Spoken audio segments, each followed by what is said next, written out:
Эзэн ямаа жиргэн усаахтай гэд өмнө хэлжсэн. Алтыг наваад авдрыг хайж болохгүй. Хариултууд бол нэг хэлэхэд бидэнд таалагдахгүй байна. Менежментийн төлбөр 40% гэж ярьжсэн 30% болцсон байж байна. Зээлийн хүү биднээсийн дэлхийн банк санхүүгийн байгууллагад үнэлээд өгч байгаа зээлээс бараг 2 дахин шахуу өндөр хүүтэй зээлээ оруулахгүй байна. Нэг тал нь зээлийн хүүгийн зөрүүгээс ашиг хүртээд нэг тал нь ногдол ашиг хүрэхгүй байгаа нь бол тэнцвэргүй байна шууд өдрөө биш байна л гэж бид үзэж байгаа. Харилцан хөршигтэй байх нь бидний тавьж байгаа шаардлага шүү дээ. Энийг парламент тавьдаг бид хэрэгжүүлэх ёстой. Тэр нь бол хамгийн гол нь шудраг ус байгаад л Монголын ард түмч гэсэн парламент ч дуугдож байна.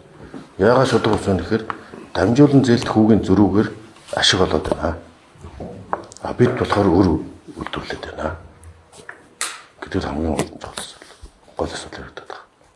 Одоо 20-30 жилийн дивиденд эзэмшдэг энэ үйл ажиллагаанд хяналт тавих боломжгүй санал ирэхгүй төлөөлөх зүйл 34% яагаад ашигтай юм бэ гэж би одоо 2009 онд хэлж явах үед асууж тийм юм гаргаж ирсэн.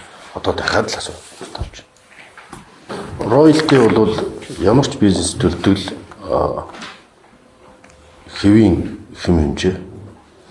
Харин манайх бол Эрдэнэт бусад үүтэй харьцуулах юм бол ойдлогоо бол Эрдэнэтээс 4 дахин бага роялти төлж байгаа. Харин бид нар энэ 34% асуудлыг ярьж байгаа. 34% чинь өр үйлдвэрлэлд биднээс өрөнд оруулдаг юм өндөр хүүтэй зээлийн өр үйлдвэрлэдэг механизм болчиход ногдол шиг өгөхгүй.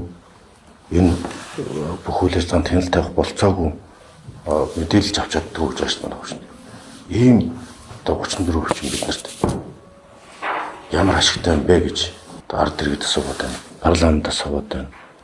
Хуучин тезүүд байсан ЖСУ налтын үн одоо хэд болж өсчээд байна. Талдурхан тез өөрчлөгдсөн санхүүжилт зарласан бидний фолт биш. Энэ нь бол хөнгө өвлтийн гэрээгээр өөргүүлсэн талын буруу. Энэ бүх бурууг яагаад Монгол улс өөрөх ёстой гэж. Энэ бүх маань бол Монголын ард түмэнд Монголын парламентууд ингээд хуурах юм шиг мэдрэмж өгöd байна л да. Ажлын түвшинд ийм бодиттой үр дүнгууд гарахгүй бол онтрой болон хорд газруудын талаар ямар шийдвэр гаргахыг бол яг үндэ бид бас хэлж мэдэхгүй байгааг та ойлгоно гэж итгэж байна.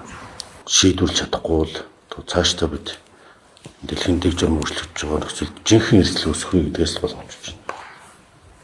Okay, thank you.